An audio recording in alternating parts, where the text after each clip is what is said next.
Votre attention s'il vous plaît. Cet élément est en français. Contactez-nous pour savoir s'il est aussi disponible en la langue de votre préférence. Veuillez aussi noter qu'il est en audio uniquement. Dépourvu de ce fait d'image originaire. À présent, nous vous convions à suivre, depuis christequality.com et evangileeternel.com, la rubrique Bible mot à mot, ou l'explication prophétique de toute la Bible, livre par livre, chapitre par chapitre, verset par verset, mot à mot. Elle est présentée aujourd'hui par le prophète Jean Bosco Mbombi, ministre de l'Évangile éternel. Recherchez-vous les enseignements du prophète Jean Bosco Mbombi, allez sur christequality.com ou sur evangileeternel.com/jbmbombi.html. Les enseignements sont disponibles en texte, audio et vidéo. Surtout, ne partez point sans souscrire à l'une de nos chaînes YouTube qui correspond à votre version linguistique. Souscrivez s'il vous plaît. Bonne édification au nom de notre commun Seigneur et Dieu Jésus-Christ. Amen.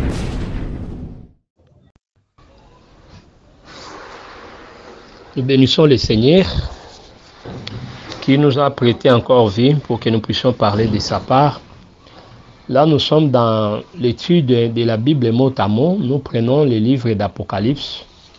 Nous continuons la pensée du premier sceau pour entamer la pensée du deuxième sceau. Alors, nous sommes dans Apocalypse chapitre 6, verset 2, que nous avons déjà commencé. Apocalypse 6, 2, la Bible dit: j'ai regardé, voici parit un cheval blanc. Celui qui le montait avait un arc, et une couronne lui fut donnée. Il partit en vainqueur et pour vaincre. J'ai ajouté le livre d'Apocalypse chapitre 13. Apocalypse chapitre 13, j'ai lu au nom du Seigneur Jésus en commençant par les premiers versets, même jusqu'au 8e verset. Puis j'ai vu monter de la mer une bête qui avait 10 cornes et 7 têtes. Et sur ses cornes 10 diadèmes, et sur ses têtes des noms de blasphème. La bête que j'ai vue était semblable à un léopard, ses pieds étaient comme ceux d'un ours, et sa gueule comme une gueule de lion. Le dragon lui donna sa puissance et son trône et une grande autorité. Je descends, 7 à 8, lui fit donner de faire la guerre aux saints et de les vaincre. Il lui fit donner autorité sur toute tribu, tout peuple, toute langue et toute nation. Et tous les habitants de la terre l'adorèrent, ceux dont le nom n'a pas été écrit dès la fondation du monde dans les livres de vie de l'agneau qui a été immolé. Merci beaucoup. Alors, réalisez ici, il est question du premier sceau. Nous avons expliqué que le premier sceau parlait sur les pouvoirs religieux du diable. Dans les pouvoirs religieux, nous voyons la pensée du déguisement et nous disons que tout ce qui concerne même les fausses religions, puisqu'il faut connaître que toutes ces religions apparaissent en premier lieu comme étant les bonnes religions avec les bonnes intentions. Mais quand nous touchons la couleur blanche, nous disons c'est le déguisement. C'est comme disait le Seigneur que les faux prophètes viennent en vêtements de brebis. Donc là, ils portent la couleur blanche, mais à l'intérieur, ce sont des loups. Il y a la couleur noire qui est cachée. Donc voilà ce que nous devons comprendre. Alors ici, nous complétons la pensée qu'on expliquait. Une couronne lui fut donnée. Quand est-ce qu'il aura la couronne? Puisqu'il part pour vaincre. Il va faire la conquête comme roi. Il reçoit la couronne. C'est ce qui explique Apocalypse 13, que le diable lui donna une grande autorité et son trône. Vous voyez? Donc dans les ombres, nous voyons Aman recevoir les sceaux du roi. Vous comprenez? Or, au départ, les gens l'adoraient, mais un certain Mardochée ne voulait pas l'adorer. Mais maintenant, lorsqu'il prend les sceaux du roi, cela signifie, si Mardochée ne l'adorait pas, il devait le persécuter. Donc dans cette phase-là où il prend les sceaux, c'est là où nous disons une couronne lui fit donner. C'est ce que l'Apocalypse dit, le diable lui donne son trône. Donc quand on a le trône, on a directement la couronne. Il faut voir l'investiture du roi Salomon pour comprendre cela. C'est que nous disons qu'une couronne lui fit donner, c'est une pensée qui s'accomplira au milieu de la semaine. Donc voilà ce que nous devons comprendre. C'est une pensée qui va s'accomplir au milieu de la semaine. Là, il s'élève pour se proclamer Dieu. Et tout le monde devait l'adorer. Ceux qui ne feraient pas ça seraient condamnés. Là, nous serons comme au temps de Daniel. On y arrivera. Donc voilà un peu ce que nous devons comprendre.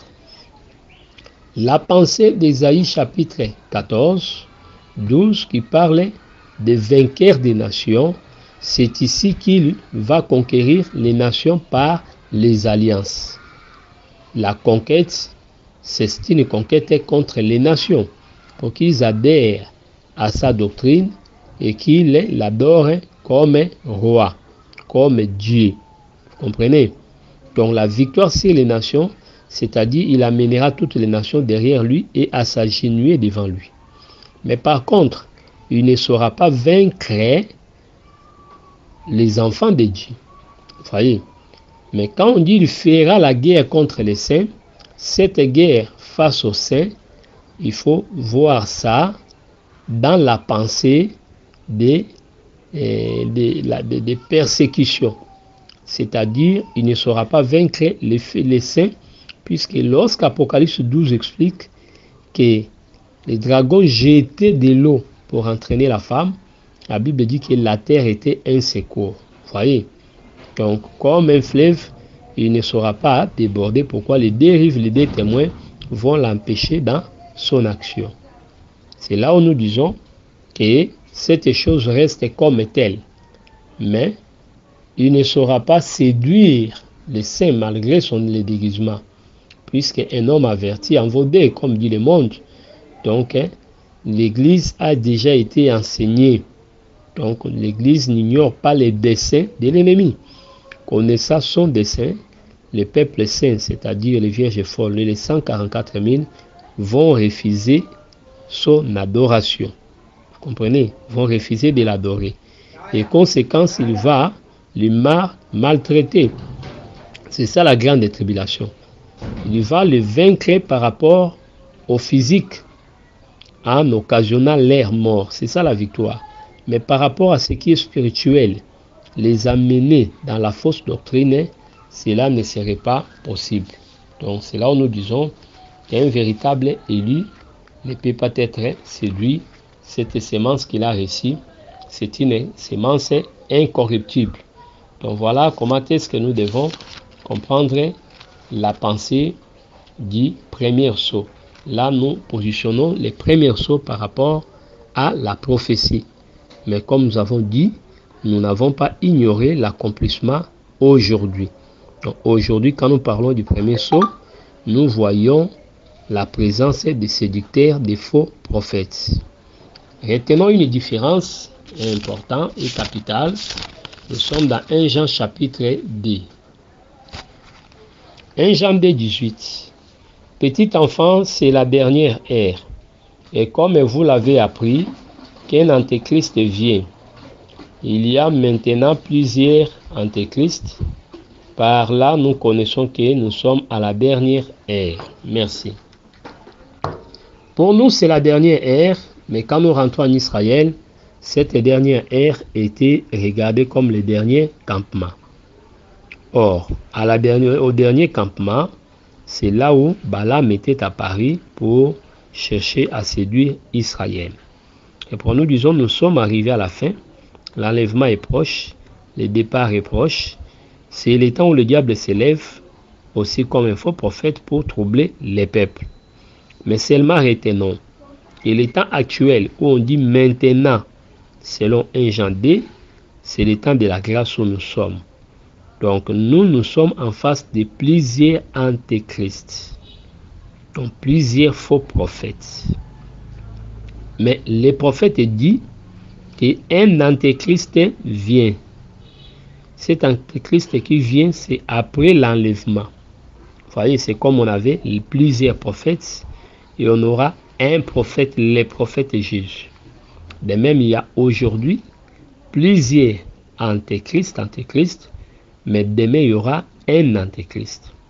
Donc, au fait, tous ceux qui agissent aujourd'hui ne sont que l'ombre, mais celui qui fera que l'iniquité puisse abonder et l'iniquité soit palpable sur la terre, ce serait lui-même l'antéchrist. Donc voilà la différence. Aujourd'hui, avant l'enlèvement, maintenant, nous parlons de plusieurs, mais après l'enlèvement, l'incarnation du diable, c'est ça que nous appelons les problèmes de l'apparition de l'antéchrist. Alors remarquez, Matthieu chapitre 25, 6 dit, la voix avait crié à minuit. Donc à minuit là, Israël quittait l'Égypte, Exode 12. Comprenez? Mais ici maintenant, lorsque la voix de minuit criait, c'est là le départ de l'Église, c'est l'enlèvement de l'Église.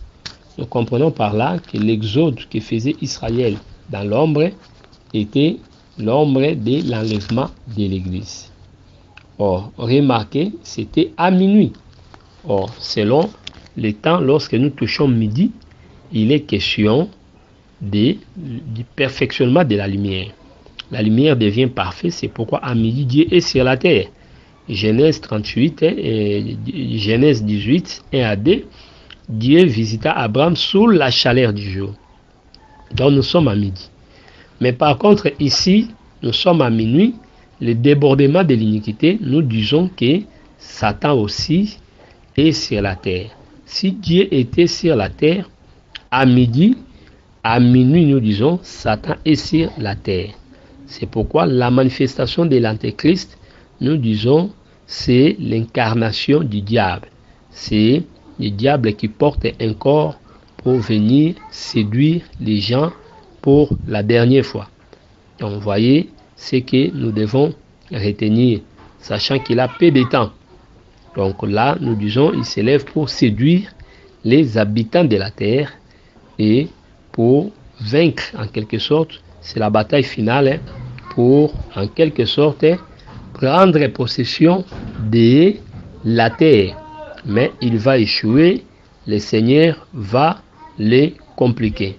Voilà ce que nous devons retenir à propos. Donc, lorsque nous parlons du cheval blanc, c'est Satan lui-même qui porte un corps. C'est ça le premier saut, c'est la pensée que nous devons garder. Donc, voilà ce que nous devons ajouter comme précision. Alors là, nous entrons directement dans le deuxième saut. Le deuxième saut.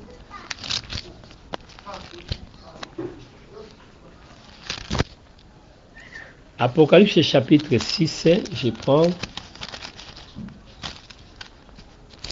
le verset 3.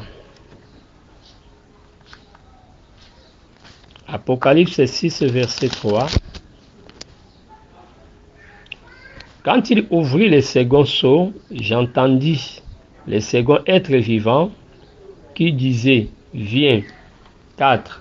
Et il sortit un cheval roux. Celui qui les montait réussit le pouvoir d'enlever la paix de la terre, afin que les hommes s'égorgeassent les uns les autres, et une grande épée lui fit donner. Merci beaucoup. Romains chapitre 13, verset 4. Romains 13, 4. Nous lisons au nom du Seigneur Jésus-Christ. Les magistrats et serviteurs de Dieu pour ton bien. Mais si tu fais le mal, crains, car ce n'est pas en vain qu'ils portent l'épée, étant serviteurs de Dieu pour exercer la vengeance et punir celui qui fait le mal. Hébreux chapitre 4, verset 12, on nous parle que la parole de Dieu est comme une épée pour juger. Donc là, nous disons que l'épée traduit le jugement. Donc, dans ce que nous voulons dire ici, nous expliquons que l'ennemi s'élève pour juger les hommes. C'est ce jugement que nous appelons la grande tribulation. Donc, j'insiste que la grande tribulation, ce n'est pas le 5e sceau. Nous allons y arriver. Le 5e sceau où on donne des robes blanches, c'est le salut d'Israël, le salut du reste d'Israël. Le 5e sceau parle sur le retour de la grâce. Mais ici, il est question du jugement de l'ennemi contre les saints. Or, nous avons déjà dit, de même qu'on parle sur la marche de la prophétie par rapport au premier sceau, ici aussi dans le deuxième sceau, la prophétie marche. Dans l'ombre, lorsque nous voyons Caïn tuer Abel, c'est l'œuvre du deuxième cheval. C'est pourquoi l'Écriture dit quelque part, vous allez voir, on présente Satan comme étant le meurtrier dès le commencement. Puisqu'on les responsabilise, puisque c'est lui qui agissait dans la personne de Caïn. Vous voyez? Donc c'est ce que nous devons retenir. Deuxième des choses, tout ce qui a mis comme persécution de l'Église. Vous voyez? Où les faux frères s'acharnaient sur les vrais frères. Les persécutions telles que nous avons vues, les groupes des pharisiens, les Paul, s'acharnaient contre Étienne, dont là nous voyons Étienne comme Abel et les autres comme Caïn. Vous voyez? Donc, aujourd'hui, cette pensée-là, c'est trahir les uns les autres. Les faux frères trahissent les faux frères, les vrais frères. Et lorsqu'il y a des empoisonnements, il y a tant d'histoires, nous disons, ces morts-là représentent l'œuvre du deuxième sceau ou du deuxième cavalier. La couleur rouge là, le rouge c'est rouge, c'est pour parler du sang. C'est pourquoi on avait fait le mariage avec le pouvoir politique, puisque c'est en politique et le sang est versé à tout moment. Donc l'homme est politique pour affermir son pouvoir, aime que le sang puisse tomber, couler plutôt. Quand le sang coule comme ça, là, le trône ou le royaume est affermi. Mais pour Dieu, nous savons que le royaume ne s'affermit que par la justice. Or, remarquez ici, dans la pensée prophétique, nous disons c'est différent avec ce qui s'est passé de l'autre côté. Mais ici, il n'est pas question des hommes. Les hommes ne seront que des instruments au service du malin. Mais ici, c'est la grande tribulation que nous expliquons par l'ouverture du deuxième sceau, puisque le sang sera répandu. Il y a la mortalité par l'épée. Or, souvenez-vous au temps de Moïse, avant la délivrance d'Israël, il y avait aussi la grande tribulation que nous appelons la mort des premiers-nés. On ne tuait pas les femmes, mais on tuait les enfants mâles. Or, le mâle, c'est celui qui porte la sémence. C'est pour dire que la grande tribulation ne va pas s'intéresser à tout le monde. Mais ceux qui seront persécutés, ce seraient ceux qui portent l'enseignement de Christ, ceux qui ont la nature des mâles à cause de l'enseignement. Donc voilà comment les choses vont se passer. Donc la grande tribulation, on appelle ça grande, puisque aujourd'hui nous vivons des tribulations. Voyez, Matthieu chapitre 5, verset 12. Vous allez voir le Seigneur faire mention de tribulations et de persécutions. Nous allons aussi prendre Actes des Apôtres. Matthieu chapitre 5.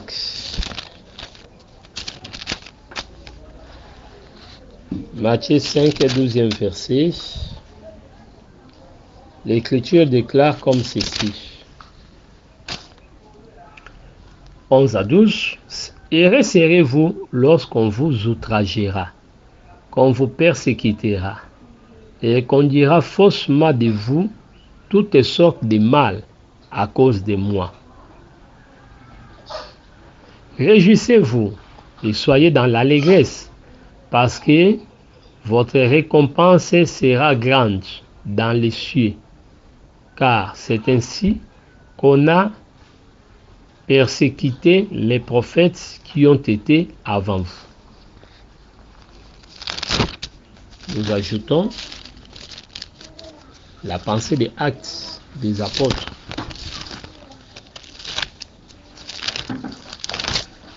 Pour les fortifier, les disciples, en leur disant qu'ils entreraient dans les royaumes par beaucoup de tribulations.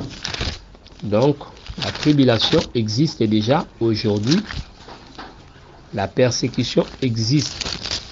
Mais ce qu'il est question après l'enlèvement, là il est question de la grande tribulation. Donc c'est très très différent. Ce n'est pas la même chose. Actes des Apôtres chapitre 14. Nous prenons les versets 21-22. Quand il eut évangélisé cette ville et fait un certain nombre de disciples, ils retournèrent à Lystre et à Icône et à Antioche, fortifiant l'esprit des disciples, les exhortaient à persévérer dans la foi, en disant que c'est par beaucoup de tribulations qu'il nous faut entrer dans le royaume de Dieu. Donc là, nous disons qu'aujourd'hui la fournaise est là, comme le dit le frère Pierre. Les tribulations sont là. Mais ce qui est expliqué dans le deuxième saut, dans son aspect prophétique, nous disons qu'il est question de la grande tribulation. Daniel chapitre 3. Vous allez remarquer que lorsque Meshach, Shadrach, Abednego devaient entrer dans la fournaise, on avait chauffé la fournaise 7 fois. C'est pour dire, les autres fois, on avait chauffé la fournaise, mais ici, la fournaise est chauffée 7 fois, plus. Donc, c'est ça la différence. Donc, la chaleur était augmentée. Aujourd'hui, 1 Pierre 4 parle de la fournaise. Comprenez? Nous avons la fournaise. Mais là-bas, la fournaise sera chauffée 7 fois. Aujourd'hui, ce serait la grande fournaise. C'est ça la différence. Donc aujourd'hui, c'est la tribulation, mais là-bas, c'est la grande tribulation.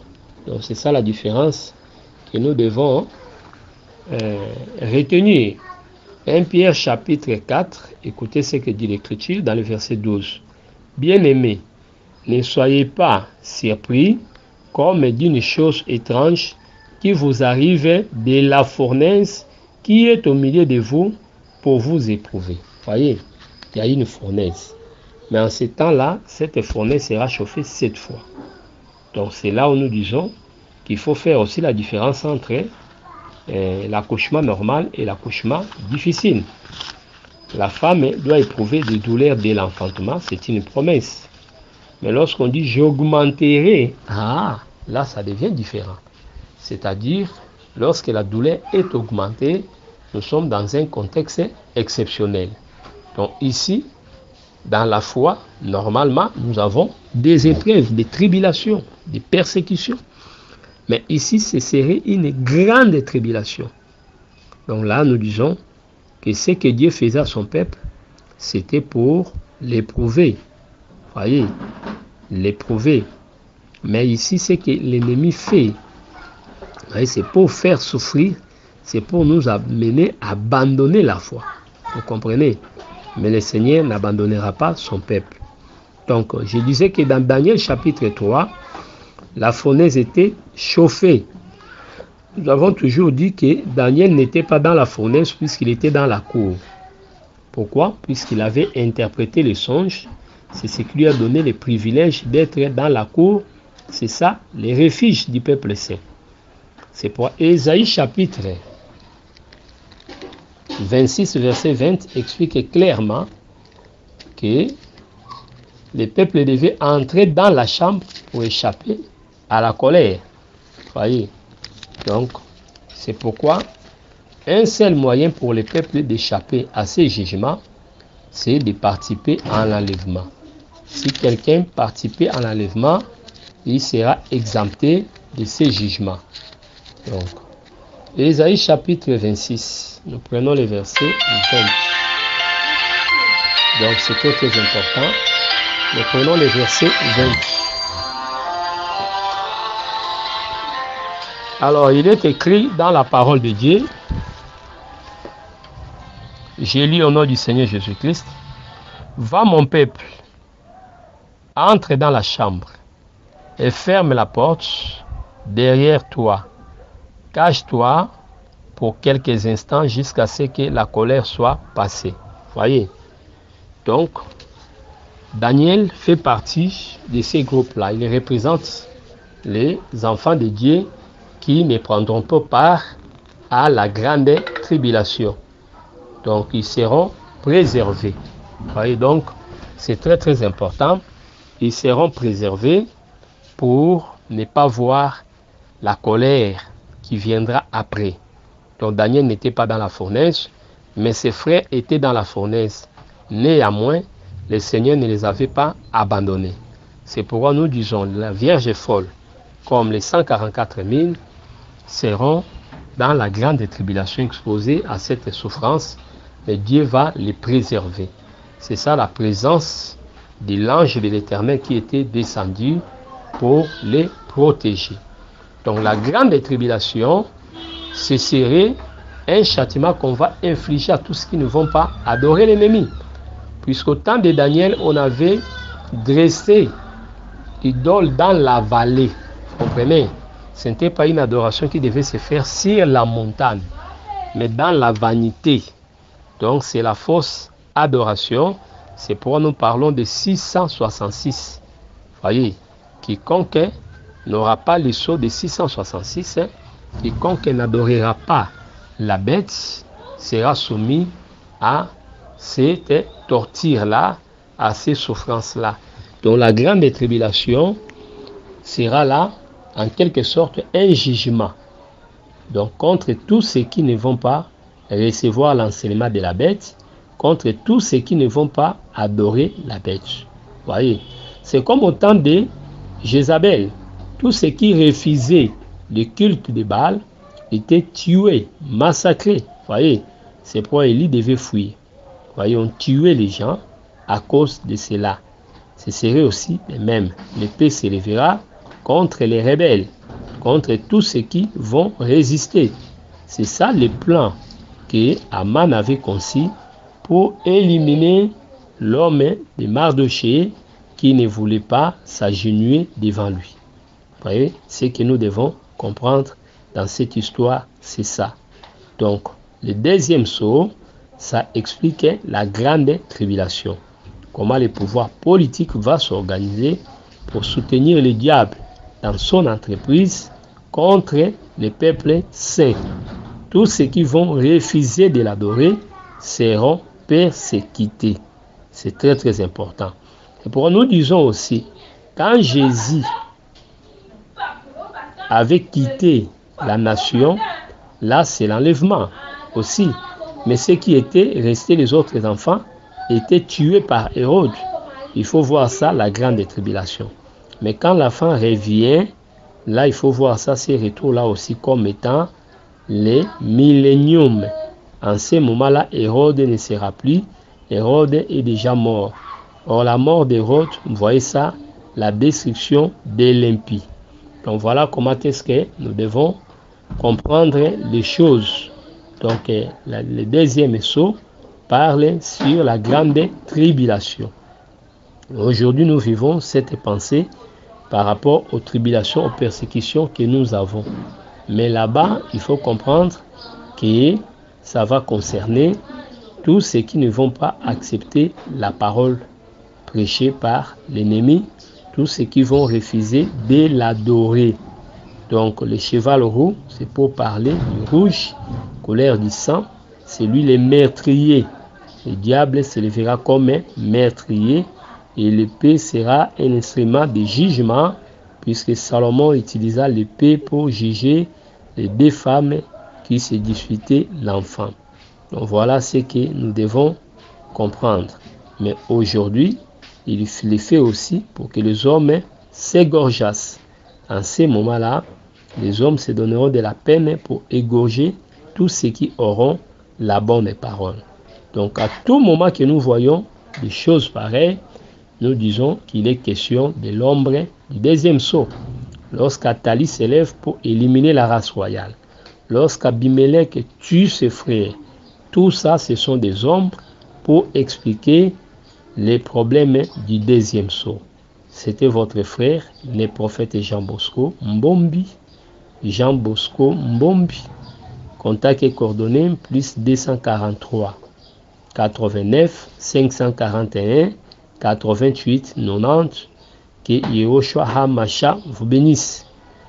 Bénissez ce site. Notre site, c'est évangile-éternel.com. Visitez ma page, c'est là où nous avons mis des enseignements pour vous.